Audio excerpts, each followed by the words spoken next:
Welcome back inside the temporary Secret Gibby headquarters here in Ottawa, Ontario. I am your host, Zach McGibbon, here for a Gibby's Football Podcast episode that we've been kind of waiting on a while. I was hyping up some draft coverage going into this, and lo and behold, the Trenton Golden Hawks decided, you know what, we're going to go on this big playoff run and we're going to go to the finals. And that diverted a lot of my attention away from football. But of course, the Golden Hawks did not make it to pass and go to the Centennial Cup.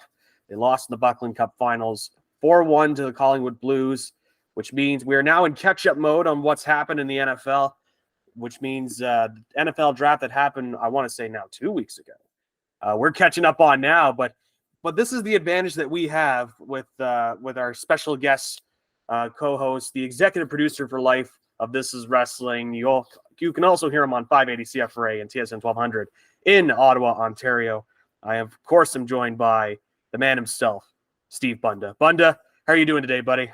Oh, friggin' McGibbon, thank you for bringing me on your podcast once again. Just got to keep tabs on you at all times and make note that you are a huge Bucks fan. What's going on, buddy? It's been a minute. Yeah, it's been a minute.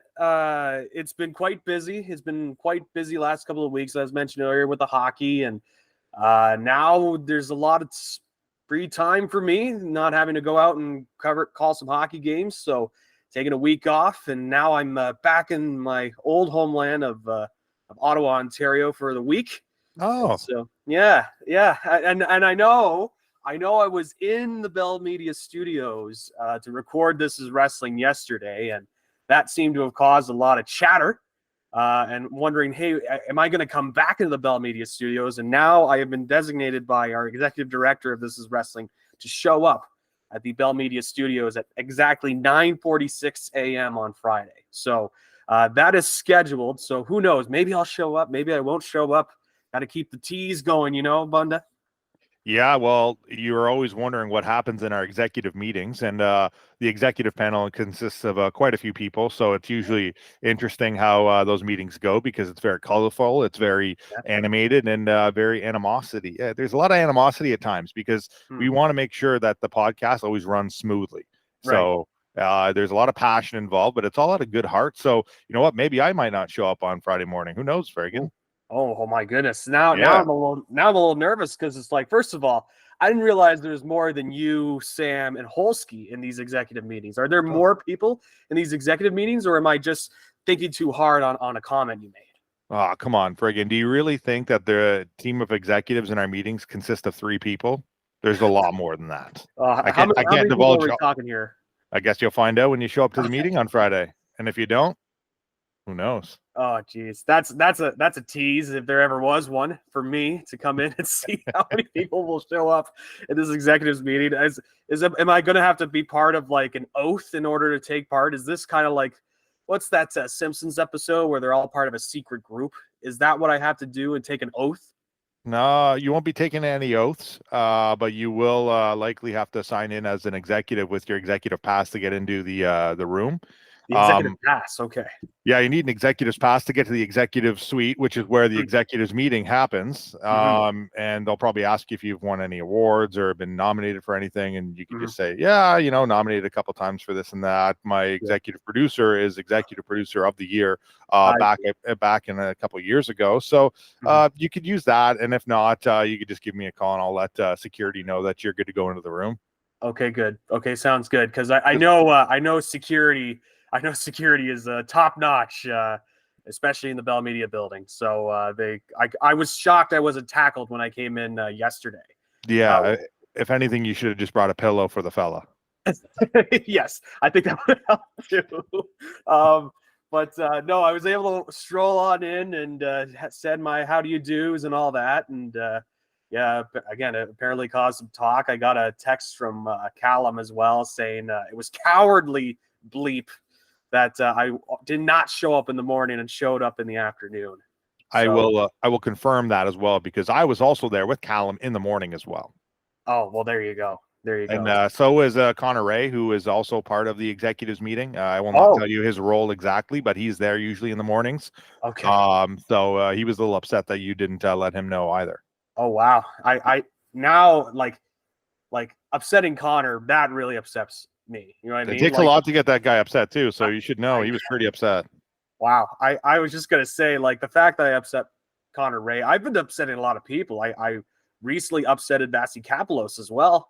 So I just don't know how I'm doing it. It's just who I feel am right like you need to listen a little bit more to our executive director, Samantha Pope. She is your superior, and I am both of your superiors. I'm kind of like the big picture person. now. I see. I keep you on your toes as well, as you know very much. Yes. So that's where a lot of this issue runs into with you. You just need to listen to superiors. That's right. I can't be putting together some revolutions or anything like that and try and go after the man. But nonetheless, that's going to be in the future. But what we're looking at now is what happened in the past with the NFL draft. And we've taken some time to kind of look at the draft classes. You know, we saw a lot of instant reaction and who won the draft, who lost the draft. And not necessarily a big fan of those because, you know, it's tough to call. Everybody cites that 2012 review from Bleacher Report many years ago about the Seattle Seahawks draft class and how they totally messed up drafting Bruce Irvin and Russell Wilson and how Russell Wilson doesn't fit in the Seattle Seahawks offense. Is a famous review. And so we don't want to do that, but we do kind of want to analyze these draft classes and see, kind of go into the thought process of some of these teams, how some of these draft picks kind of fill the holes on their team, or in some cases just want to make the position even better. So we're not necessarily going to do like a winners, losers thing. We're going to analyze some different teams that we thought had some pretty strong draft classes, and also kind of look at some sleeper picks, some picks that kind of snuck in the 4th, 5th, 6th, even 7th round maybe.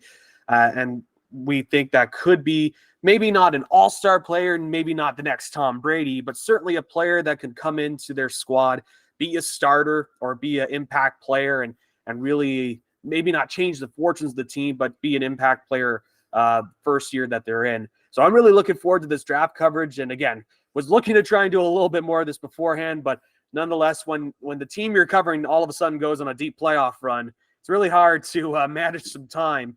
You got to try and separate the workspace, you know? And so fortunately, we're getting back to the NFL draft. And I figured, you know what? This man here, Steve Bunda, knows his college football. And I'm sure he knows that there's a couple of players out there that he'd love to see succeed in the NFL. And so really looking forward to chatting with you, Bunda, about it. And let's just get it out of the way here, because I'm sure the way that this team has just been talked about in the NFL media circles, and how this great team just got even better and picking out these certain players. Just tell me right away, Bunda, how great the Philadelphia Eagles are, so that I don't have to. So just tell me how great the draft was and how they drafted all the great Georgia Bulldogs from their 2021 defense, and how they're new now the Philadelphia Bulldogs. They have to rename their team. Just tell me all of that. Tell me how great their draft was. Let's just get that out of the way, and just, you know, try and tell me that I'm kind of one of those GMs that have gone to the media saying that Howie Roseman's kind of getting too much praise in the media. Tell me that I'm being ridiculous.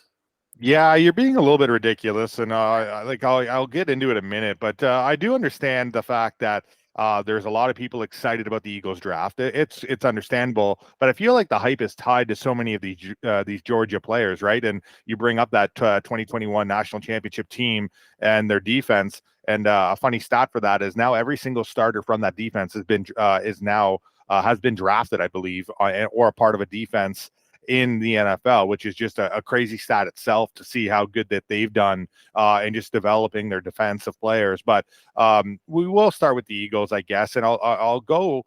My big thing, which I don't like, is that Jalen Carter has the off-field issues. I get that they want to bring him in and put him on that D-line and start to create a little bit of, some of the past from 2021 with Jordan Davis, who I believe is the defensive tackle they took the year before.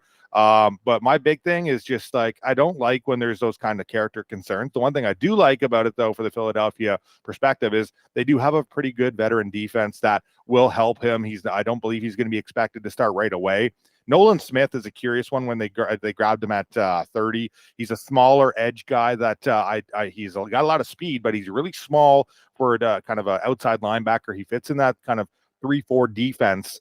So those two picks, the two first-round picks that they had, nothing against them, but both of those guys kind of have those red flags, right? And that's why Nolan Smith, he lit up the combine with his athletic testing and his speed, but his undersize caused him to fall because, if he was an inch or two higher, he probably would have been a guy that was top 10, top 15. Like, he's got a very good skill set, but just a little undersized. So that's why he went 30th and not, in somewhere a little bit higher. Jalen Carter, same thing. He was a guy that at one point was probably a top 5 almost guaranteed pick, but with a little bit of his off-field issues, and I do believe that at the combine, some of his interviews didn't go very well. A lot of people question how much he really loves the sport of football.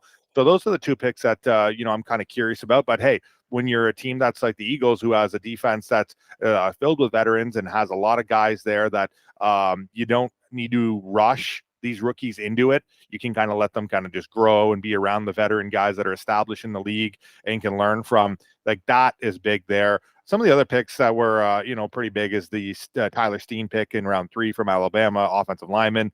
I'm not really sure where he'll line in for the Eagles, but I believe he'll be a good guy there. But Sidney Brown, the safety, 3rd round pick out of Illinois. He has a twin brother, Chase Brown, that was also drafted running back, twin brothers from Canada. Shout out. But that's the one that's very big too, because there was some like 2nd round and 1st round grades on him. So he's a very good guy. And Keely Ringo as well, another Georgia defensive player, DB as well, a little bit overrated, they said. A lot of people, he was originally, he was a guy that I thought and saw. I don't know much. I wasn't going to say I'll sit down and dissect his tape, Zach, but just from what I read, is there was a lot of people saying he's overvalued and overrated, which I thought was very interesting. And then seeing him in the draft fall to the 4th round when there was 2nd and 3rd round grades on him, is like, okay, maybe that is true. And the big one though is their 7th round pick, Moro Ojumo out of Texas, defensive lineman. Now that's another guy, 2nd, 3rd round grades, one of the top, even I think he was a top 5 on Daniel Jeremiah's defensive tackles in this class. And he fell pretty good too. So it's a very interesting set of, I guess, their draft class. One thing that we're not going to see is we're not going to see a lot of starters right away. So this is a draft class for the Eagles that you might see 2 years from now be huge, right? One of those situations, kind of interesting. But they drafted a lot of guys that were pretty big. So I would just say that, and Tanner McKee's there. They drafted a Stanford quarterback. I don't really care about him, Zach. So we're not going to spend much time on him. But a lot of the other guys, though, we will spend more time on that. But the Eagles were already a deep team, so I feel like the hype is already there, where they just added pieces. You can add a guy like Jalen Carter to situations on the the defensive line for a pass rush. Same with a guy like Nolan Smith, but I don't see them as being day one plug and play starters. Yeah, and I think that's great analysis there as well. And you mentioned Keely Ringo. You mentioned as well how he just kind of fell, even just going into the upcoming season. At that point last year, he was a guy that was kind of being scouted in the upper echelon of defensive backs. Like, some had a 1st round grade on him last year, and he's really just kind of fallen off in over the college football season. And I think it's a great point you made, where it's like, really, the Eagles roster is probably the best roster of players in the NFL, and just in terms of depth. And you just kind of look at different positions that they have, and they have, at least in my mind, a starter on each team where there's really not a weakness. So, as you mentioned, they just kind of went in and found some guys that, in the case of Nolan Smith, a little bit smaller, as you mentioned, a little bit more of the athletic type, that maybe he could develop into an edge behind some of the already veterans that are on that Philadelphia defense. And you're already probably going to hear a whole bunch about how Philadelphia will be a Super Bowl favorite going into this, which, I'm not looking forward to as a Cowboys fan, but you're good to, I'm sure a lot of folks will have them as a Super Bowl favorite, but nonetheless, you have to give credit where credit is due. They just did the strategy where they just let the draft fall to them. And sometimes when you do that strategy, you get some good players out of it. And so obviously we'll see a couple years down the line how a couple of these players go. But as you mentioned, a couple of these players that they were able to draft, some of them had some higher grades on some other prominent I always kind of look at Daniel Jeremiah's because it feels like he's the most plugged into what GMs are saying. And I remember he had a mock draft out talking about how Will Levis was going to fall, and some people were shocked he had that in the mock draft. And lo and behold, we saw what happened with Will Levis and all the camera cuts that ESPN put onto him throughout the entirety of that night. But nonetheless, feel bad for the kid. Yeah, it was kind of like, all right, we get it. Like, don't poor this poor guy. Like, I wasn't a big fan of Levis, coming in, but it's like I still thought he was going to get selected maybe a mid to late first round. So to see him fall to the second was quite shocking. So, but nonetheless, like in the case of the Eagles, I think they just a team that's they've already got a strong roster, and they had really that Tennessee trade, as we were mentioning with Levis earlier, really paid off for them to have those high first round picks. And so this is a team built to last for the next couple of years. And obviously they've just recently re-signed Jalen Hurts as well. And they've solidified. They were able to trade for DeAndre Swift as well for pretty much just a late draft pick years down the line, which I think that's a steal for Swift. It's just a matter of is his heart in the game, and that sort of deal with Swift. But I look at this Eagles team, and I reluctantly say this is probably one of the strongest teams even coming out of that draft, is just kind of loading up on an already pretty strong team. And another team I kind of wanted to point out as well that I really liked the Seattle Seahawks draft. Okay. I quite liked it. I am a big fan of Devon Witherspoon. I know that Christian Gonzalez kind of fell to New England there, but I actually had Witherspoon better than Gonzalez. So I thought Seattle personally got a really good player here, and I really love the addition of Jackson Smith and Jigba on their receiving core. Just as a third option there, obviously you got Tyler Lockett, DK Metcalf, and now in the slot you can have a Jackson Smith and Jigba who, obviously he was injured this past season. That's going to have to be something to kind of keep an eye on. But the year before, he was arguably better than Garrett Wilson and some of the other Ohio State wide receivers that we've seen dominate in the NFL since then. And so I think his upside's super high, and he just adds another target for Geno Smith to really kind of show out and give another option for him. And, there was maybe some talk that if Anthony Richardson could have fallen around that fifth slot, maybe Witherspoon would have been picked. It may have been Anthony Richardson that would have been selected there, maybe even a Will Levis, but obviously we didn't see that occur. But I think they're confident in Geno. They showed a lot, and he clearly knows how to thrive in that offense. And just kind of mainly looking at this draft for the Seahawks as well, I really like Zach Charbonnet as well from UCLA. I think he's a strong running back that they were able to get in the second as well. So there's players that I like here from Seattle. I thought they had a pretty strong draft. Your thoughts? Yeah, no, I agree. I was kind of surprised that the Texans ended up trading up and to that third pick and then drafting Will Anderson, because I would have liked to see them kind of hold spot. I believe was it the 11th pick, or was it the I think it was the 11th pick that they ended up trading up from to draft Jackson Smith and Jigba, because I believe I thought that would have been great for CJ Stroud to kind of have his number one receiver there. I guess number two, because everyone's talking about Marvin Harrison Jr.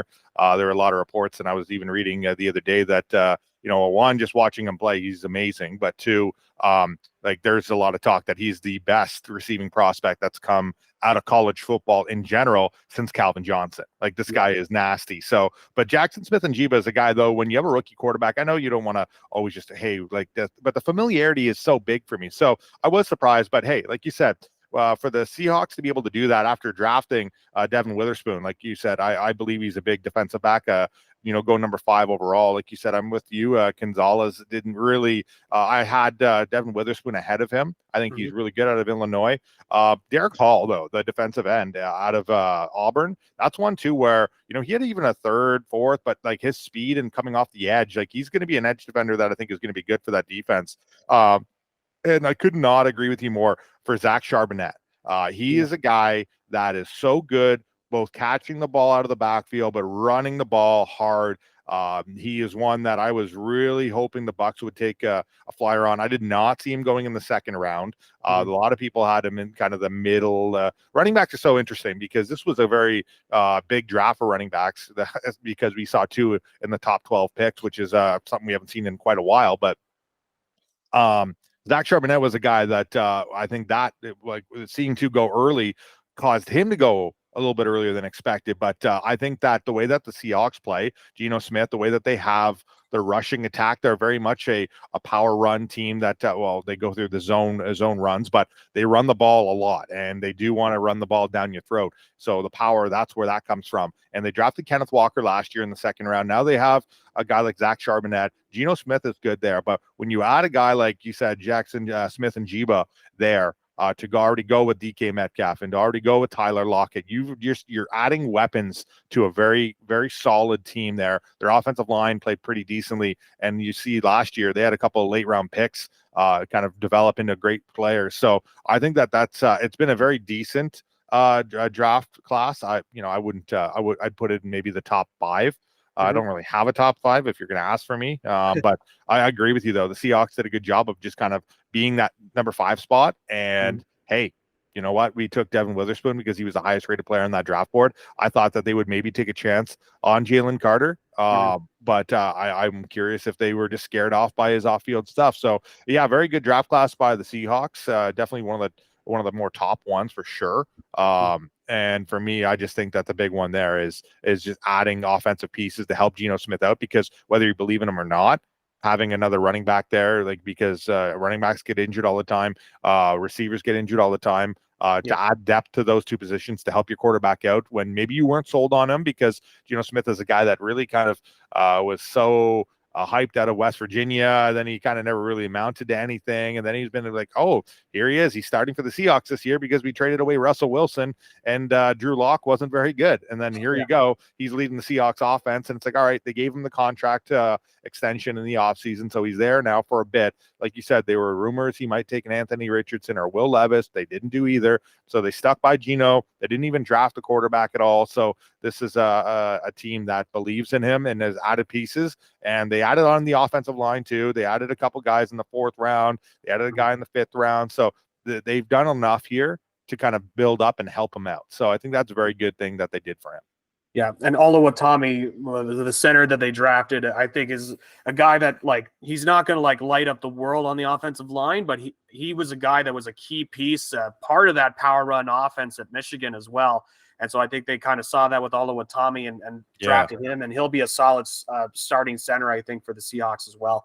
So I really like the Seahawks draft, and it's kind of surprising just how much a year can change in a year. Before going into the season, a lot of people, including myself, had the Seahawks super low, not even making the playoffs, and just the way that they've been able to come together, and they've got some young pieces on that defense as well that's really starting to come together. And it's kind of that rare scenario where you kind of stand by your coach as opposed to the quarterback, and it's really paid off for them.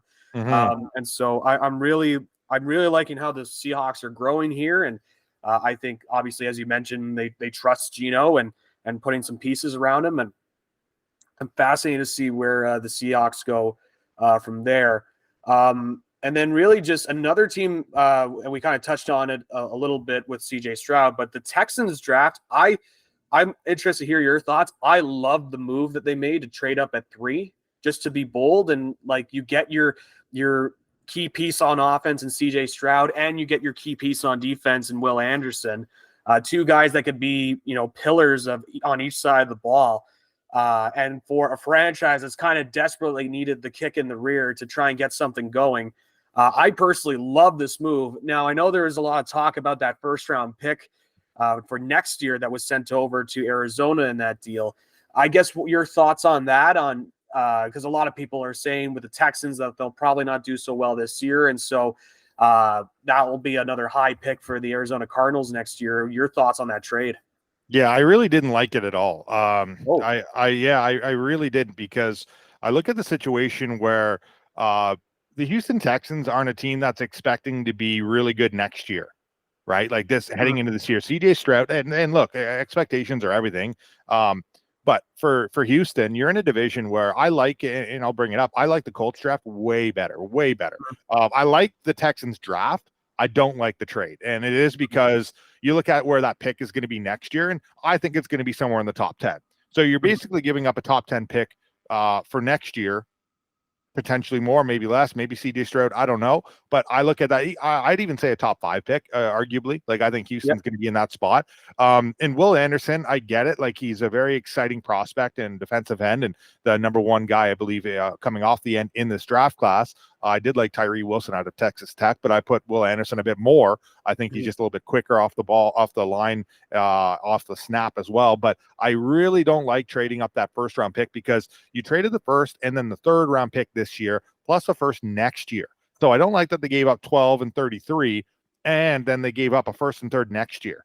So they're giving up 2 firsts plus a very top pick. You could have built a lot more around CJ Stroud and the Houston Texans roster in the like this draft and next year.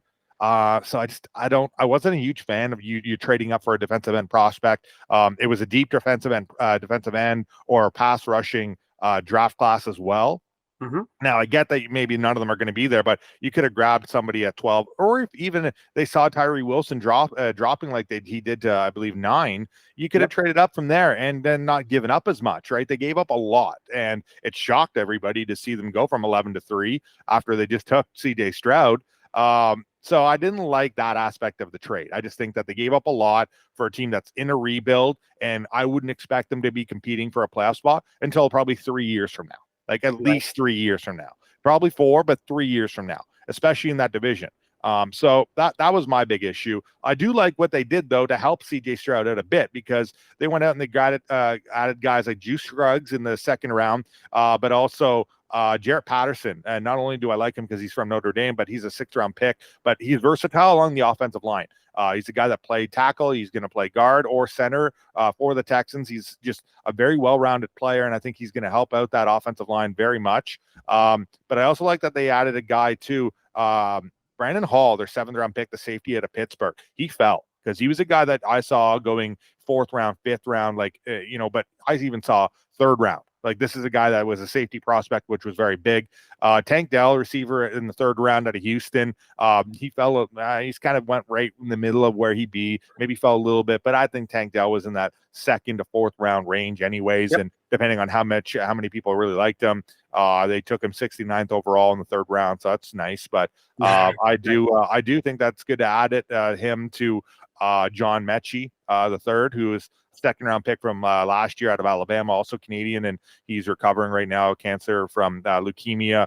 He's out there practicing right now, so he's already a weapon to add to that team technically next year, because he didn't play at all last year after being diagnosed with leukemia back in July. So I think that they got some pieces, but they're still very much a team that needs to build and add. Like, I would add another receiver next year, maybe Marvin Harrison Jr. You could have added him, right, in the top 5 if you had that 2nd pick, right? Because there's already a pretty deep draft class for quarterbacks. So, they'd be obvious that they probably wouldn't be taking one, but they could have added a receiving prospect, right? So there's situations like that, and they've got Damian Pierce there. They already have Laramie Tunsil as their left tackle that they signed to an extension. So they've got some pieces already. So CJ Stroud isn't walking into nothing, but it's more of a cupboard that isn't it is closer to bare than it is full. So I didn't like the trade, and I thought you gave up a lot where you could have added a couple more pieces. So that's why I didn't like it. Their draft class, though, even Henry To'oTo'o, Alabama linebacker in the 5th round, another guy that kind of went a little bit later. He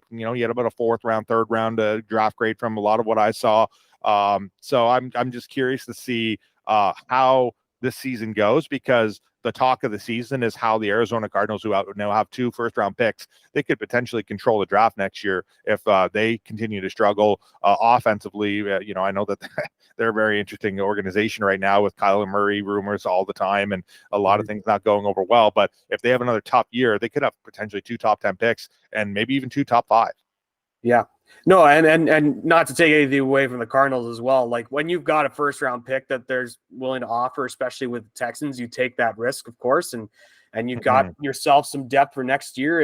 As you mentioned, Marvin Harrison Jr. could be available in there, and depending on how the Texans do, I actually think the Texans will do a little bit better this year than what people are expecting from them, only because the Texans team this past season, while they didn't win a lot of games, they still competed right to the end, obviously till a little bit of that was Lovie Smith as well. And I really like this head coach of D'Amico Ryans, and I think he could really do something here. It's giving me a lot of Seattle Seahawks vibes where they're kind of going in with a lot of low expectations. But as you mentioned, I think there are some pieces there that could work around. Obviously, I think they've got to, round out the receiving core a little bit for Stroud, obviously with Cooks gone, sending him over to Dallas.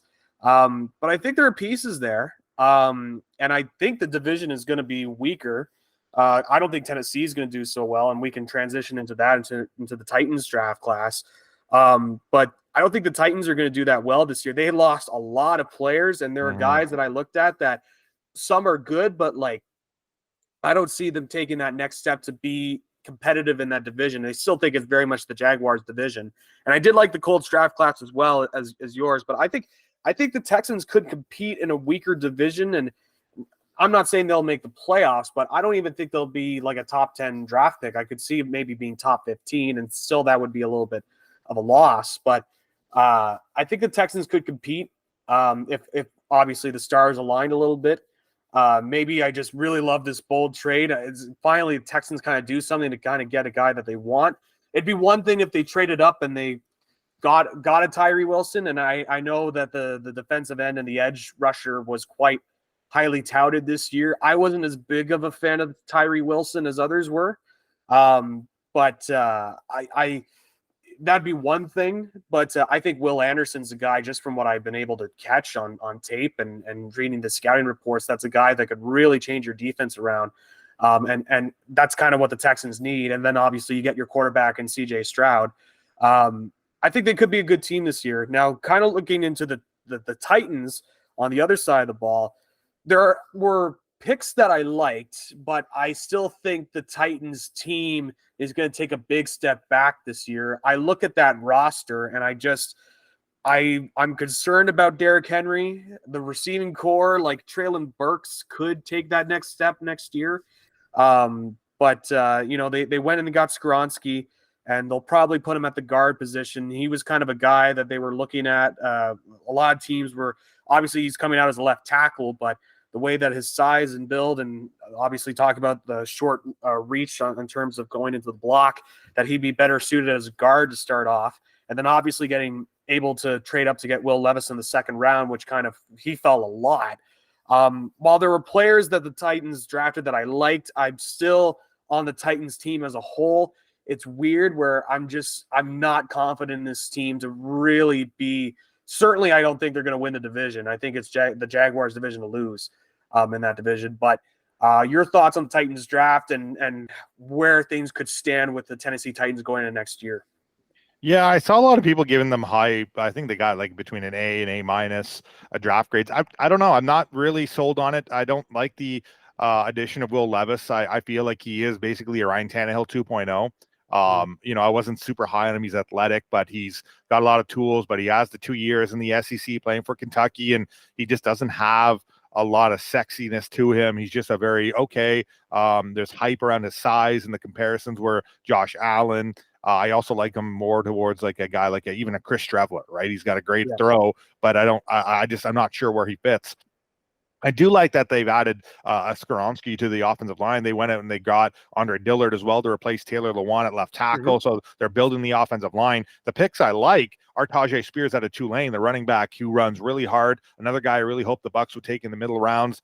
Good out of the backfield, but runs very tough. Like, he is very small, but he doesn't get brought down easily. He fights for extra yards. Love watching his highlights. When I saw that he was rumored to the Bucs, I quickly always Google and see these guys. But Josh Weil as well, the tight end out of Cincinnati. I like that pick a lot as well. He was a guy that was going to be it was a very deep draft class for tight ends and defensive ends, pass rushers. So he was one that had grades in the third round, and they got him in the fifth round. Also, Jalen Duncan, offensive tackle out of Maryland. There was a lot of worry that he's just very stiff and he's not very good at handling pass rush. But also a guy though that was, I believe, in the middle rounds. They took him in the sixth round, but I saw a lot of grades between 4 and 6. So kind of in the later end of where he was going to go. So I don't know what to make of this team, the Titans in general. I kind of find like they're I wouldn't be surprised if the Texans do finish almost with a similar record or whatever. I don't expect either. I expect both of these teams to be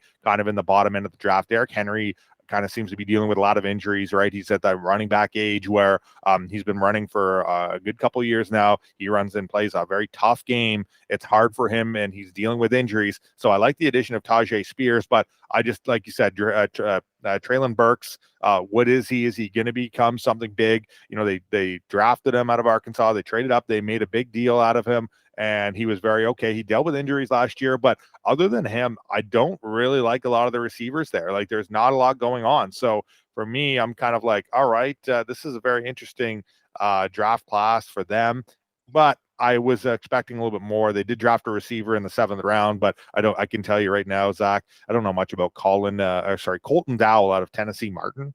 No. I'm just saying, I don't know much, but yeah, and I will shift because you brought up the Colts. I really think that this is a team that will be the top of the division next year. I think that I do believe that they added a good amount, but I really like that they kind of just let their board kind of just be as it may.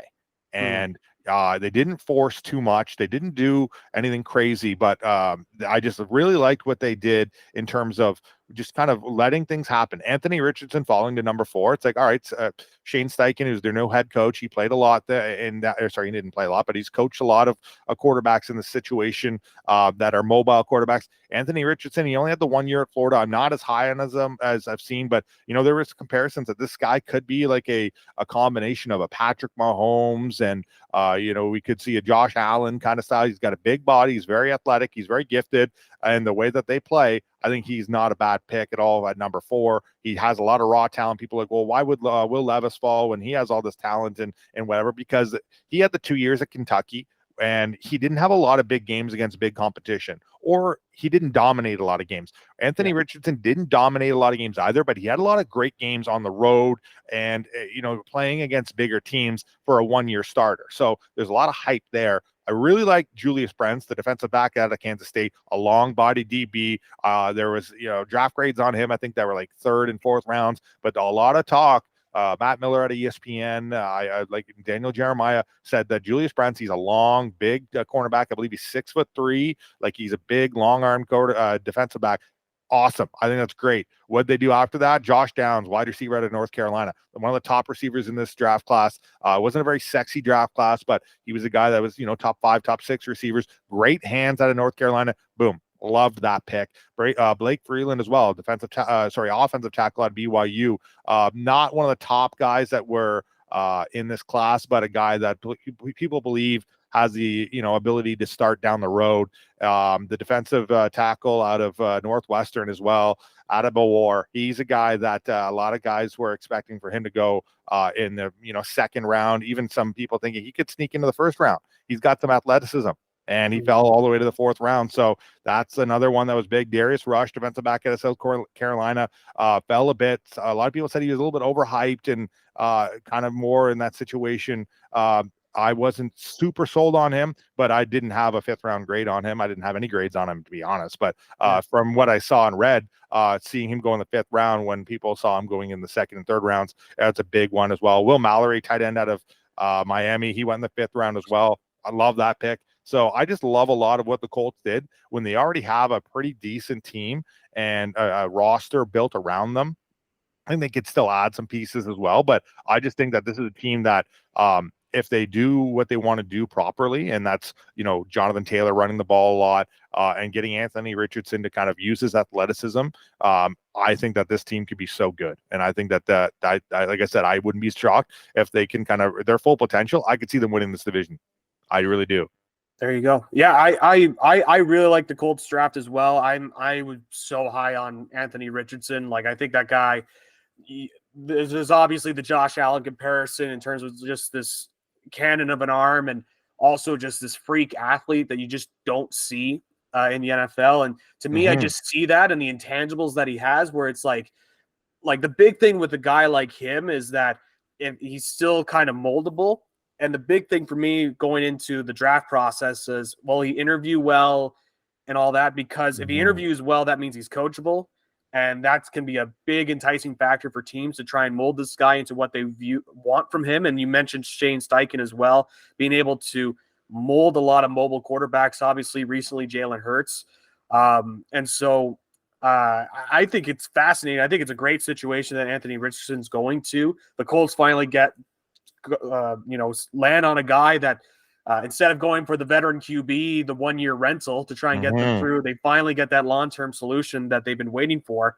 So I really like this Anthony Richardson move. I think the upside is so high. I actually think it might be higher than Bryce Young's in terms of elite superstardom, how high he could reach. And seeing the system that he's in there now, as you mentioned with the Jonathan Taylor as well, the big thing I always hear about these mobile quarterbacks and how they're able to develop in the modern NFL better than in years past is because of that running game, that running element that they're able to utilize and able to, adapt the playbook so that they can use their running ability first and let the throwing kind of come as they get more reps. That's kind of what happened with Josh Allen, because he was not very good to start in his first little bit, but he kept developing. They worked on his arm strength, his arm talent, and lo and behold, he becomes one of the best quarterbacks in the league. Jalen Hurts, we saw that as well. He was a guy coming out like he was touted for his mobility, but because arm strength couldn't be a thing, and so he's able to grow into that. Lamar Jackson, you could argue as well, not as strong an arm as the others, but still able to be dependable as a starting QB. Obviously, getting a big time contract. So I think that's what they're betting on with Anthony Richardson, as a guy who could develop and be somebody that can, hone his craft in. And I'm interested to hear your thoughts. Is Anthony Richardson going to be the day one starter for the Colts this season, or do you think it's going to be Gardner Minshew? I think a lot of it's going to depend on how quickly he can adjust to an NFL playbook. The one thing at Florida, they do have a very NFL-driven offense. I wouldn't be surprised to see him be a day one starter, just because I feel like there's enough pieces there for him to succeed almost right away. And I look at Michael Pittman Jr., Isaiah McKenzie, 2 starting receivers. Michael Pittman is a bigger receiver, so there's your kind of guy you can have in the red zone. I like that a lot. Mo Alley Cox as well, tight end, another big red zone guy to add with Will Mallory out of Miami, the tight end they took. But, I look at Josh Downs added to that. Like I said, he's a guy that I liked a lot of. So I can see him winning this. Gardner Minshew, I'm not sure if he was expecting to be the day one starter there. But I wouldn't be surprised to see just what Shane Steichen does here and Jim Bob Cooter, if they want to kind of protect him and say, let's start with Gardner Minshew and give him, 4 games. Usually we see around the 4 to 6 game mark is when we'll start and see. I think it happened with Kenny Pickett last year with the Steelers. We'll see these teams just like, let's give him a few weeks to adapt to the NFL playbook. Our playbook is, it might be different compared to what he played with in Florida.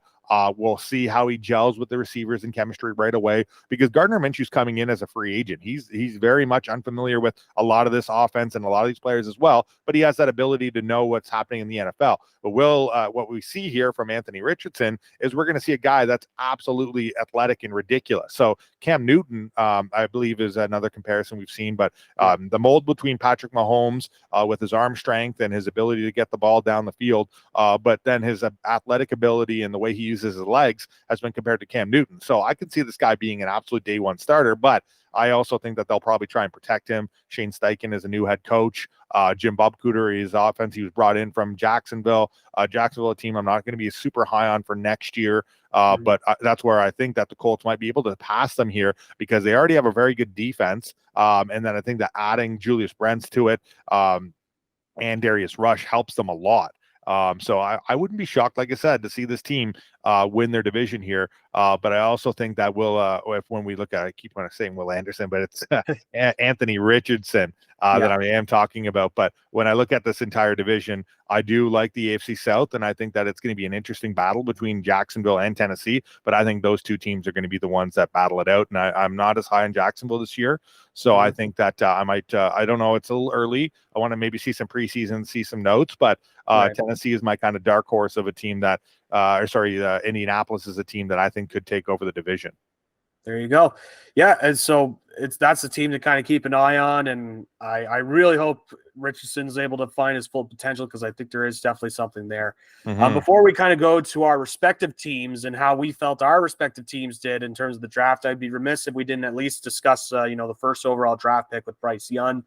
Going to the Carolina Panthers, there was a little bit of chatter. It seemed like it was going to be C.J. Stroud because of a video circulating around about how Josh McCown was a big fan of C.J. Stroud. And then it kind of, as it sort of evolved, Bryce Young became more and more the clear number one favorite.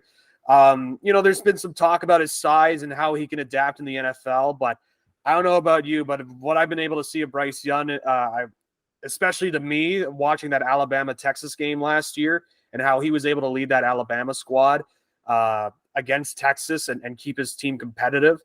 I think Bryce Young's a guy that's going to be a real quality starter for the Carolina Panthers. And as long as they're able to, get some talent around him and give him a chance to succeed, obviously, I think there's a lot to really like about Bryce Young. But your thoughts on him? Do you think the size thing is a big deal, or do you think it's kind of being overplayed? Yeah, I'll get to that in 1 second. I just want to throw in just kind of a quick my other draft class that I liked a lot. It might surprise you, but I really like the Detroit Lions adding Jahmyr Gibbs at number 12. A little high for him, but I think that the way that they run the ball and adding him to the backfield of not Miles Sanders, but with who did they just Jamal bring in? Williams? Yeah, no, Jamal Williams they let go in free agency, but they just Montgomery, the defense, the running back from the Bears that they brought in. But adding him to that backfield is going to be good. But it's the other picks that I'm very, very high on, and that's Jack Campbell going at number 18. There was a lot of second round vibes on him, but a big, strong linebacker that very much fits that mold that we want to see Dan Campbell play, eating kneecaps and all that. But an Iowa linebacker, he's a big boy. I think he's like 6'4". He's very good against the run. So I really like that they added him. But Sam Laporte, a tight end out of Iowa, and then Brian Branch as well in the second round. Like, there was rumors the Bucs were going to take Brian Branch at number 19. Like, this is a safety that can play the slot. He can play defensive back. He could play safety. He could roam. But I really like that. And then adding a guy like Hendon Hooker to hang out with Jared Goff. Hendon Hooker dealing with his injury, slid a bit, but there were rumors and talk that he could go in the first round. People saw him in mock drafts, like leading up to the draft, especially right before the draft. We're seeing him maybe kind of push towards that first round, but he ended up falling a little bit to the third round. A lot of the things that were working against him was that Tennessee doesn't really have that NFL style offense. So kind of hurt him, and a little bit older too, 25 years old when he's kind of suits up this year, but a guy that is not going to be forced to be a starting quarterback in camp. He's going to learn behind Jared Goff. He's got a decent offensive line around him. The Detroit Lions have a pretty decent team right now, kind of building, and they kind of pushed for the playoffs, just missed it. But I really like when they have guys like Amon-Ra St. Brown, Josh Reynolds. They went out and they added some extra pieces, but adding guys like Sam Laporte at tight end, I really like that, and I really think that this team has done a good job of kind of building up. I also like the Broderick Martin third round defensive end out of Western Kentucky. There was, that was right around where he was supposed to go, but some people saw him in the second round, and he's very good at rushing the passer. So I think they did a good job of improving their team. Jahmyr Gibbs, I think, is going to be very much a great running back, and I actually wouldn't be surprised to see him maybe as a more exciting running back than a guy like Bijan Robinson. So that is something I wanted to just point out to for you, Zach. But when I look at what Carolina did in bringing in a guy like Bryce Young, I thought C.J. Stroud would go first overall too. I kind of just think that his size and the way that Frank Reich likes to kind of run his offense, I think that C.J. Stroud fit that, right? You're not asked to do an exciting amount, but you kind of move the ball very well, kind of down the field. But I'm curious to see now in Carolina how things work out, because they've got a pretty decent running game now. They went out and they brought in Miles Sanders, Chuba Hubbard's there. They have some receivers as Terrace Marshall, DJ Shark, Adam Thielen. They drafted Jonathan Mingo, so they put some pieces around him. The offensive line is, it's okay. I think they could have protected him, but there's no real sexiness to Bryce Young other than he just does things properly. And I think Bryce Young gets that smaller quarterback vibes. So I was kind of thinking that, we would maybe see a CJ Stroud there. For For Carolina, though, I don't like when you go and you trade. They traded up to get that number 1 overall pick, but they did so, and they traded away DJ Moore, your number 1 receiver. You're bringing in a rookie quarterback. You'd think you'd want to keep him. That surprised me a lot. So I was never really excited about Bryce Young. I'm curious to see how his career goes. I'm not out on him, but I look at him as kind of like a Russell Wilson of, he's smaller, he can use his legs, but he's very good. He's very accurate. Arm strength, I'm curious about. And I'm just curious to see injury wise, right? Smaller quarterbacks, can you handle that? That offensive line isn't very great. So I wasn't surprised Carolina took him first overall, because it seemed like that was the rumor heading into it. The CJ Stroud stuff, I saw the same thing that you saw, how much Frank Reich loved them, and I thought that was going to be it. I was kind of surprised, but you know what? It is what it is. So I am curious. I don't like the Panthers because they're in the NFC South, and I'm a Bucs fan. So, and you are too. So I know you don't like them, but I was a little bit surprised just to see how that all worked out. And I'm more curious than I am surprised to see now what happens with Bryce Young and if the Carolina Panthers can do well. Yeah, interesting. Yeah, I kind of touching on that Lions point. I'm kind of surprised that you liked it, not in the sense that I think the players that they got are good. I was really liking Jahmyr Gibbs, just as he's kind of I don't want to say dual threat, but he's able to obviously run out of the backfield, but also his ability to be a receiver as well on plays, I think really makes him stand out. And so I think Jahmyr Gibbs is good. I think they could have gotten him in the Jack Campbell slot, and they could have gotten Jack Campbell a little bit later. And here's the thing with Jack Campbell, he was on that really talented Iowa defense, that really, really good defense. And he was the heart and soul of that defense. And so you could obviously see, as you mentioned, why Dan Campbell would love Jack so much. Not only because they share the same last name, but, yeah, but because he fits that style that Dan Campbell's looking for. I just found it interesting, especially more in the modern NFL game, that the edge rusher is becoming a lot more prominent as opposed to your old school linebacker that's kind of standing out in zone or whatever. So I like the players. I don't know if they were necessarily picks that I would have picked that high. But again, there are players I like. I really like that Hendon Hooker pick as well. I think that was I didn't have him as high as others in terms of being in the first round because of just the playing under Josh Heupel at Tennessee and just that style of offense. I did worry if he could make that transition, but the skill set was there, obviously. And if he's behind, Jared Goff, where it's funny, Goff's been in the league for so many years and he's only like 3 years older than Hendon Hooker, I believe. So which is hilarious to think about. But, as long as you have Hooker back there and you just kind of learning the offense and obviously rehabilitating that ACL injury, I think they got a real strong backup option there that, if Goff, to me, he's pretty much the standard bridge quarterback. And if, Goff starts to falter, they have a chance to go to Hooker and as a guy that could be a quarterback option. But yeah, in terms of Bryce Young, I quite like him. I think he's got all the intangibles to be a big star. And I think he's a guy that could, he could be something. The size is a little bit concerning, as you mentioned, especially with Carolina's offensive line. That could really do some damage, and hopefully that doesn't impact his confidence. But I see a guy who's very smart with a football, who knows how to make the play, and he has the physical intangibles. And really, he's a guy that if he's, a couple inches taller, maybe a little bit bigger, he's a guy that no doubt in a lot of people's minds, he's the easy first overall pick. I remember even reading one saying that you just don't even look at his height and size, and you just kind of look at him, and there's a lot of comparisons to Joe Burrow in terms of his knowledge of the playbook and being able to execute and being a leader for a team. So I really do like Bryce Young. I hope he's able to succeed. I agree with you in the sense giving up your wide receiver one to try and go first overall just to get the quarterback is a little bit ass backwards to me, but nonetheless, it's something there that we'll kind of see where it goes with Carolina. But let's talk about our respective teams here. And I want to add to that too. Sure. Just you and the reason why I like the Colts and their draft and Anthony Richardson going there. We see so often quarterbacks coming out of college to the NFL, and some fail dramatically, especially first overall, second, third, like top 5 picks. Look at guys like Baker Mayfield. You can look at Sam Darnold over the years. So many guys that go though in the top 5 that usually don't pan out. So much of it is situation, where you get drafted, what's around you, who's your head coach. Frank Reich, things didn't work out so well with him in Indy, and now he's here in Carolina. I don't like that they traded away their number 1 receiver. The receiving room now is kind of okay. Like, we'll see.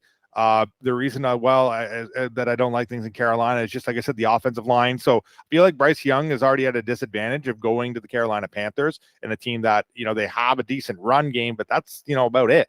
The receivers are very much B receivers, I would give them, where I love the fact, and same with kind of the Texans, right?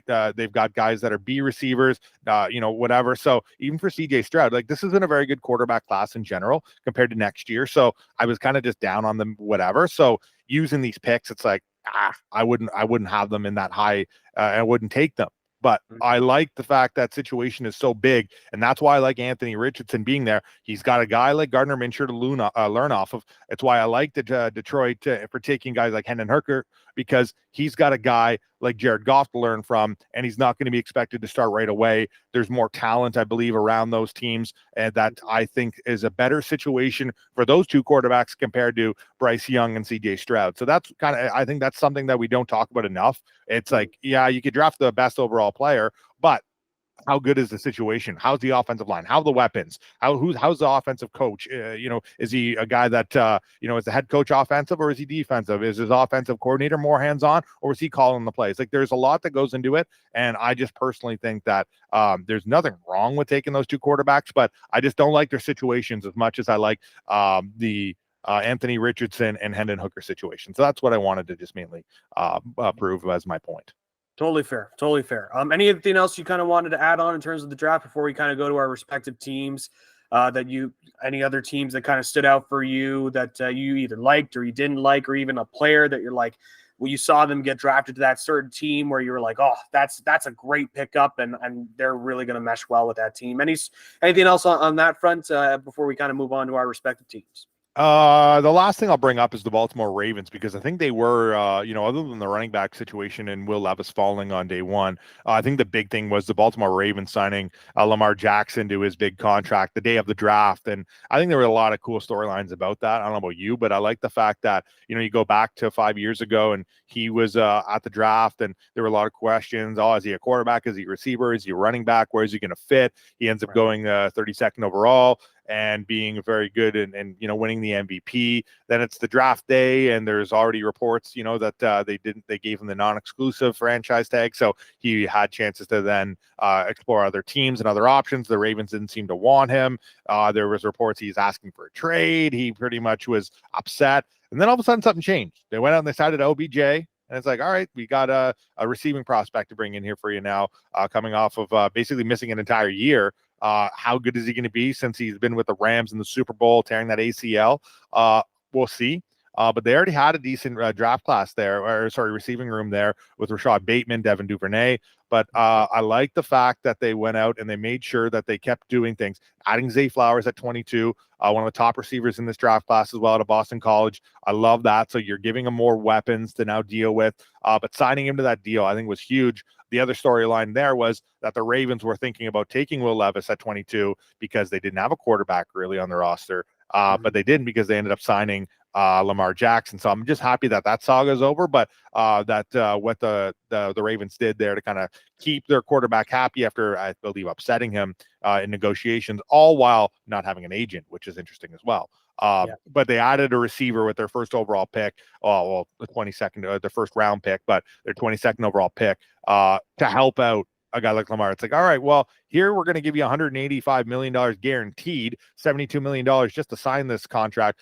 Oh, and by the way, we'll give you one of the top receiving prospects in the draft. So I like what the Ravens did there.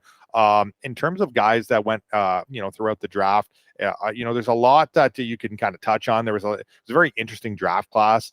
But you know what? I'll tie it into the Bucks because I just want to stick with the storyline because I don't know how much time we have here. But they drafted an offensive tackle out of North Dakota, Cody Mauch. He's a very nasty offensive lineman. He played left tackle there. He's expected to play guard.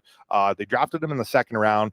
Jason Light, the Bucks, GM, he loves taking these Division III small school offensive line prospects and turning them into stars. Happened with Alex Kappa, happened with Alex Kappa, it happened with Ali Marpet out of Hobart.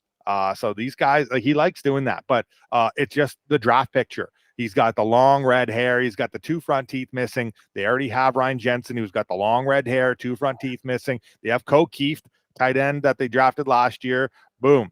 What does he have? Red hair, and he's missing his front teeth. So I just am curious to see. The Bucs didn't use they used their second round pick on him, but they're missing kind of a left tackle. Looks like they're going to switch and move Tristan Wirfs from right tackle to left tackle, who's been an all-pro at right tackle for the Bucs, and pretty much since he's been there as a rookie, and he's an amazing guy. They're going to move him over to left tackle. They're going to try and see if Luke Edeke, who is a guy that they drafted as well out of Central Michigan last year, to see if he can play right tackle. It's expected that Mauk is going to be a guard, so he's going to be paired right alongside Ryan Jensen. So there's going to be multiple guys on that offensive line, looks like, this year with red hair, long hair. I'm just curious to see how excited he is, but I think he's going to be good. So I'm excited to see that, and I liked a lot of what the draft class was for the Bucs. So I'll wait before we get into that, but I'm curious and excited to see how he fits in terms of any other late sleepers. Man, there's a lot of great spots, but a lot of the teams we talked about winning the draft. Like I think that's it goes with a lot of these guys falling. And one I want to bring up is Michael Mayer, and he didn't fall that far, but kind of at a Notre Dame who's been everything for that offense, and he catches everything. He went 35th. There was tight ends selected before him. Dalton Kincaid went before him. Laporta went before him. I just brought up, and they're great tight ends, but I still think that Michael Mayer was the best, and Vegas took him. And I think that he is going to be a guy that probably outperforms them all and is the number one guy that you could expect in this. Running backs, yeah, there was a couple of okay guys. I liked seeing a couple guys. Oh man, I can't remember the name right now. Oh, it's killing me. I'd have to pull up some. Well, I could definitely tell you one running back I really like that fell in the Cowboys draft class. We could talk about that in a moment, but as you kind of await. But I'll quickly mention too.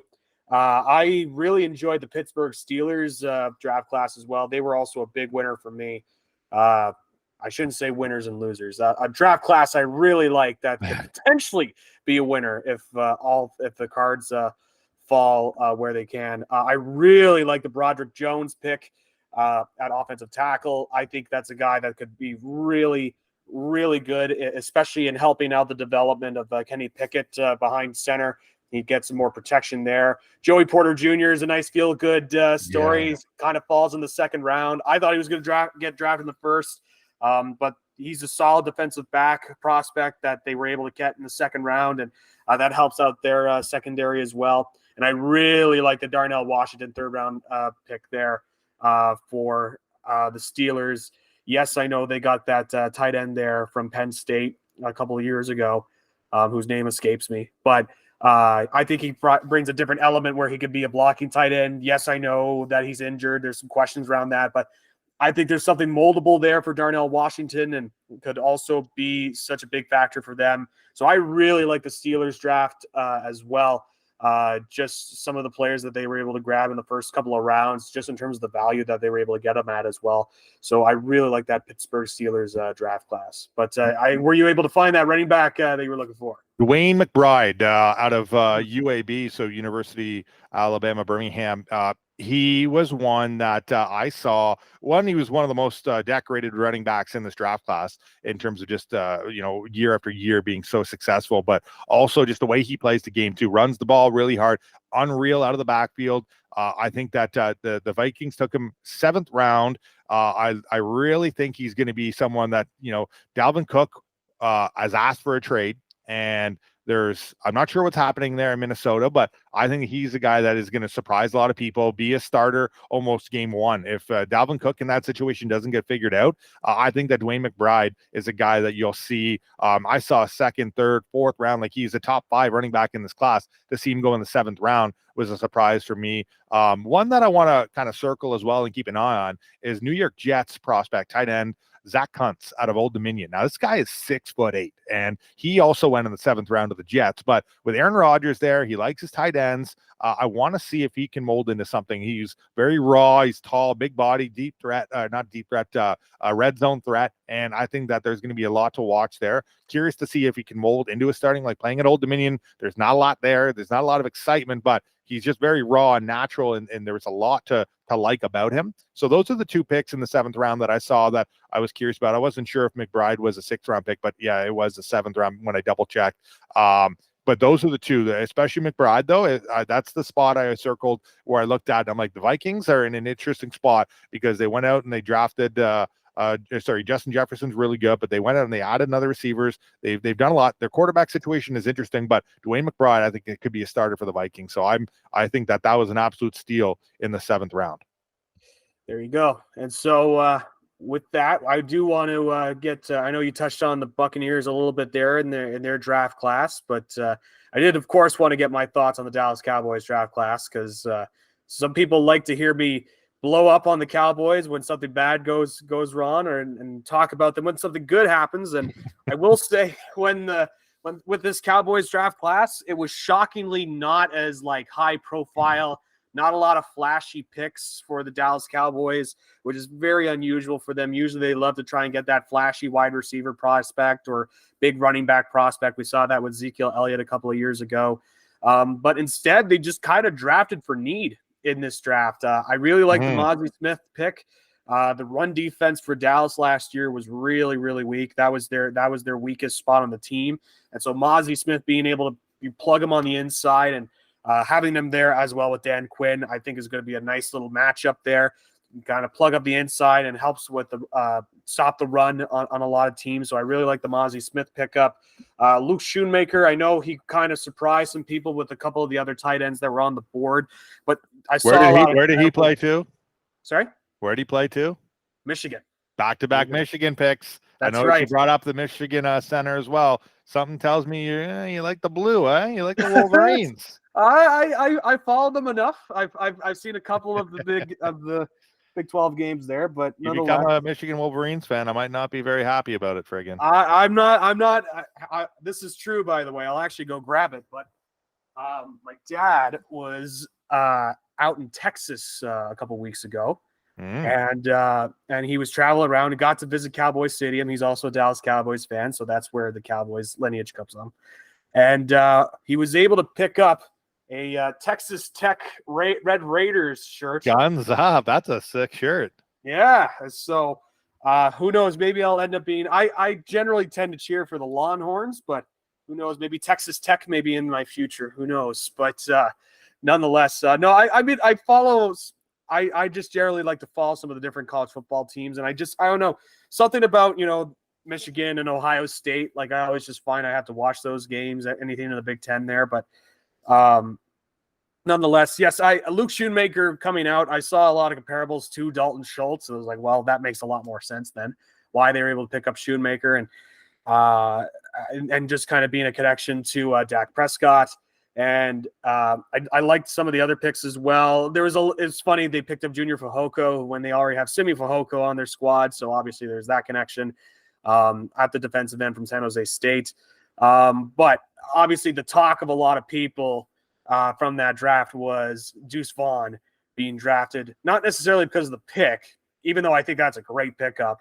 I know he's 5'5", and I know he's not the fastest guy at 5'5", but when you see him play at Kansas State, like it was so hard for teams to tackle him. And I think there's such a high upside to him that I thought maybe he would get picked up in the 4th or the 5th. So to see him fall to the 6th round and Dallas be able to pick him up. And obviously they had that nice moment with Chris Vaughn, one of the scouts there for the team, being able to make that call, which was a really nice moment in the draft. And but I really like the Deuce Vaughn pick, especially as, a second option behind Tony Pollard at running back. And I think he could be he could be a nice fit for that Dallas team. And I saw some good things about Jalen Brooks, the 7th rounder coming out of South Carolina. He could be a nice little piece there. Obviously, he's not going to be a 1 or 2 on that squad with CeeDee Lamb and now Brandon Cooks on that squad, but he could be somebody that could fill in the 3rd or 4th slot. So I think there's something there with him. And so I actually quite like the Cowboys draft class this year. I know I saw some pundits were not as high up on the Cowboys class, saying that was kind of laissez-faire, a little bit low-key for the Dallas Cowboys. But I like some of the pickups, and I don't think this is a bad team. I think the defense has gone a heck of a lot better. And that's already one of the best defenses in the NFL, and I don't think I'm out of line saying that. So I think it's just a matter of hopefully everything kind of comes together for the Cowboys, and I'm looking forward to see how Mozzie Smith fares on the defensive line. And I liked it. Again, there wasn't that big flashy pick. There wasn't the CeeDee Lamb that fell to them in that one draft class, or the Ezekiel Elliott or the Des Bryant, but that's okay with them. They usually in years past, they've kind of gone offensive line and built offensive line when there wasn't that flashy pick. So it's nice to see them kind of change it up and go on the defensive side of the ball and just continue to try to build on one of the strengths of that team. So, but I like the Cowboys draft class. I don't know what your thoughts are on Cowboys draft class, if you liked it or not, but I thought it was a solid class. Well, two things. You are always out of line, regardless of what you're talking about. That's one thing. Second, I understand, it's like you said, the Cowboys draft class wasn't sexy. I think that Mozzie Smith is great. I love that pickup, and I thought he was drafted a little bit later than probably, and rated a little bit lower than he probably should have. I thought he should have went higher. So the fact that they grabbed him is good. A lot of the other in between is interesting for me because and going through the draft class, I like Schoonmaker, but at 58, I didn't like that. I thought it was a little bit high for him. Same with Overshown from the linebacker out of Texas, and Fehoko Jr. I think those guys were. Yeah, there was a lot. They were kind of drafted higher than expected. I was a little surprised they didn't draft an offensive lineman, but what they did is they drafted for need, right? And that's something where you either get caught when you're drafting for need and you're going to take players that you like in the draft process rather than value, which happens all the time. Like you said, it's nothing against it. I think like, if you were to give me like a grade, I'd say maybe like a B-, because I think that they've added the great guys. I just think that they did it in spots where they could have grabbed others. The one thing that surprised me was the offensive line. I know they drafted Asim Richards out of North Carolina, but that was 5th round, and he kind of seems like a swing guy, maybe even just a kind of a body. The Deuce Vaughn, though, I like a lot. I do like a lot, and I like the story behind it. I love the size. I love the comparisons to Darren Sproles. I love the fact that there's a lot there. And I love the draft call. I think that was really cool to have his dad call him and just say, "Hey man, you want to come to work with me tomorrow?" That, or next week. I guess, what did he say, next week it was? I think it was next week, but so cool though. I love that. I'm very, I wouldn't tell you I know the whole Cowboys roster in and out completely and how this class is going to fit in and whatnot. But I just think that, like I said, I'd give it like a B- because I love 2 of the picks, especially Deuce Vaughn and Mozzie Smith. The rest are very much like good players, but I guess just draft position is one where it kind of hurt them a bit. But you're just going to be kind of pulling teeth in that spot. I think that Deuce Vaughn is a guy that, unless they bring in Zeke, will be a good number 2 complimentary back to like you said, Tony Pollard. Yeah, I'm looking forward to it. Was I upset that Dalton Kincaid went to the Bills? The Bills drafted up ahead of the Cowboys. And they picked him. Yes, I was. I really thought that would have been a real nice pickup for the Cowboys. And, either Michael Mayer or Dalton Kincaid would have been happy with me. But, reading the comparables for Schoonmaker is like, at first I wasn't a big fan of it, as you mentioned, with some of the, and even with some of the other tight ends on the board. Darnell Washington was still on the board there as well. And again, he's more of a blocking tight end, but has kind of growing myself into that pick a little bit more. But I really wanted Dalton Kincaid, so I was a little upset at the Bills. Maybe retribution for years past about the Super Bowl, just a little bit of a kick into the groin a little bit on the Cowboys. But that's there's still some, as you mentioned, it was a lot of drafting for need and just getting some players that kind of fill some holes on that team. And I think it's going to be a strong team again for the Cowboys. I think it's a well-built team. There's always been a lot about the Cowboys, a lot of it justified. And other times I feel like because of the Cowboys, they kind of get overhated on a little bit, but that's also coming from a Cowboys fan. But they filled some holes in the need. And I think this is a strong team going into next year. Certainly one of the strongest teams in the NFC, I would say. So I really like it. And so you touched a little bit on some of the Buccaneers draft class. Is there anything else kind of from that draft class that kind of stood out for you and how you kind of view your team now that the draft is over, and as we approach training camp? Just anything from that draft class that really kind of stood out for you, and where you think the team is at going into next year. Obviously, they pick up Baker Mayfield, and so he's probably going to be the starting quarterback unless Kyle Trask beats him in camp. Just where you kind of get the sense of the Tampa Bay Buccaneers kind of going into next year. Yeah, I didn't. I liked their draft class. It wasn't a sexy one either, but I feel like they did a lot to add to kind of. I compare it to the Cowboys. They drafted a lot of what they needed. I think that their board fell pretty nicely. Kalijah Cansey, the defensive prospect, defensive lineman, is kind of smaller compared to Aaron Donald a lot because of the same size, like the 6'1" defensive tackles, but his elite ability to get after the pass after the quarterback is amazing. And I think that they've been missing that. The Bucs pass rush last year was led by Vita Vea, who was a 350-pound defensive tackle. Not ideal. You'd never, ever expect that, especially with guys. Shaq Barrett was out injured for most of the year, and I think Devin White, their middle linebacker, was the second leading sacker on the team. So not good when your defensive line, your anchor, the guy that's kind of supposed to eat up double teams, is leading. I think he only had 6.5. So I think adding him, Kalijah Cansey, to the defensive line is going to be huge to get after the quarterback and help that D out. I also like the addition of Yaya Diaby out of Louisville. A little bit high as well. I didn't like that they took him in the third round at 82, but there was a lot of hype around him because his size and his elite ability to get after the quarterback as well. Playing at Louisville is interesting, but he's 6'3" and he ran a crazy 40. The Bucs added a lot of speed. A lot of the prospects they drafted were just speed demons. And Trey Palmer, the 6th round pick, a receiver out of Nebraska, he played at LSU, but he kind of got phased out because there were so many good receivers there, and Jamar Chase and Justin Jefferson and all that. Great return guy. I love that addition because they're missing that over-the-top speed. He's the fastest receiver in this draft class, and he's a guy that can punt and kick return, which is where I expect him to be because they have 3 good receivers already. But a 4th receiver like him adds a different element to the offense that's going to help out a guy like Baker Mayfield or Kyle Trask or Wolford. Who knows? He just got signed today, so we'll see how that. They finally have a 3rd quarterback on their roster other than camp invites. The one pick I'm curious to see too is the other defensive end prospect, Jose Ramirez out of Eastern Michigan. They drafted in the 6th round pick. There was a lot of draft pundits that said this could be the steal of the draft.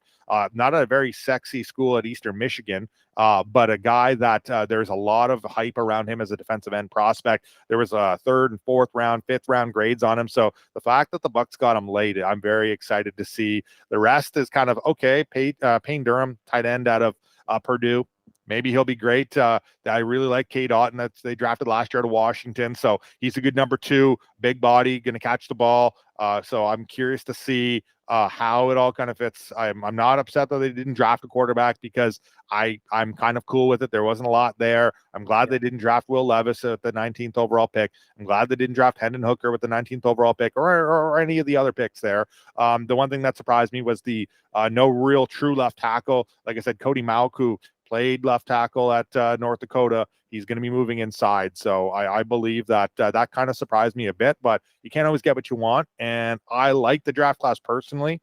But I'm not like, it's not like a A+ home run, but I think that this is a class that in 2 years from now, you're going to look at and it's a bit, you know what, it was good. And either Baker Mayfield or Kyle Trask leads them to, kind of a playoff spot because they have a talented roster, or injuries pile up. They get sour. They get a top 5, top 10 draft pick next year with a loaded quarterback class that has a lot of fun quarterbacks to look at next year. So very okay about the class, and I'm very hyped up to see Kalijah Cansey along that defensive line for the Bucs. Yeah, I'm also looking forward to see how Kalijah Cansey lines up because, the Aaron Donald comparisons they were making. Strong, eh? It was pretty strong. I mean, they were like, oh, look at his speed. Look at the 40 that he ran, same school. Like they just went on and on the Donald comparison. So if he's even like close to Aaron Donald, you got yourself a pretty strong defensive lineman, as you mentioned as well, being there beside Vita Vea. And so I saw a lot of similarities of the Cowboys draft where it was drafting for need. I don't know how the team will fare coming up. I think they're kind of in a transition period outside of Brady being gone, and I just want to remind folks that the Dallas Cowboys retired Tom Brady. I will fly that flag. Hang that banner. Yeah, exactly. Put out the banner. Listen, we haven't had a real big winning season since the 90s, so I'll take it at this point. But I think this will be kind of a transition period for the Bucs.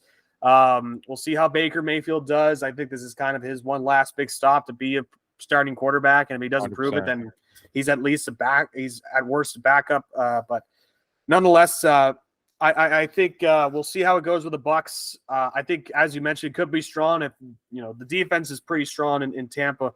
We'll see how Devin White is and how that situation plays out. I don't know if you saw the report as well, but if Zeke doesn't re-sign with the Cowboys, Tampa Bay has been spotted as a place as well for maybe Zeke to land. So I don't know how I feel about Zeke Elliott potentially being a Tampa Bay Buccaneer and being part of your running back core, but I mean, that could be a nice little stopgap, I guess. If you don't make him your every down back, God no, but as a second down, as a third down back, I'm sure he could be a solid change of pace back. I'm actually kind of surprised he hasn't been picked up by a team quite yet, but I guess there's just a lot on him in terms of wear and tear and just how much he's been put through as the bell cow for the Cowboys for so long.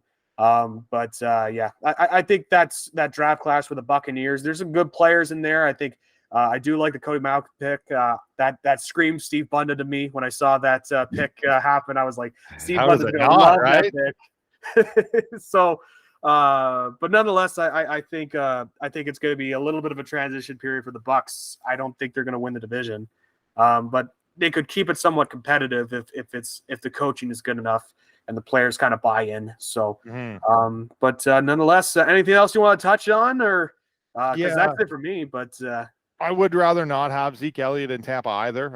I've never really liked him. I really want to see Sean Tucker, the running back that they brought in out of Syracuse. The reason he was a guy that he went undrafted, but there were people that saw him graded anywhere between a 4th to a 5th round pick. One of the best running backs as well in this class out of Syracuse, had issues at the combine related to his heart. So I don't really know that he's been cleared, but he was cleared late, so he didn't get drafted. He was given $155,000 guaranteed, which is very much a lot of money. So I think he's going to be the backup to Rachaad White. But I'm with you. It's kind of a transition year, but they're such a talented team that I don't see them being a top 10, top 5.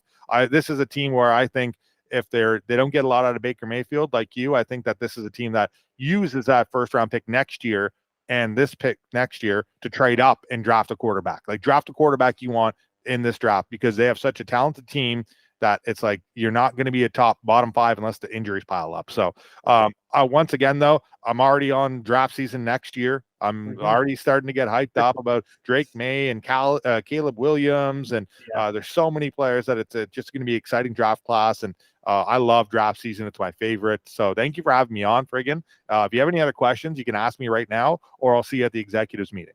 Yeah, I guess really the only other questions I have is, like, what should I expect at the executives meeting? Am I in trouble going into the executives meeting? Is that the big thing?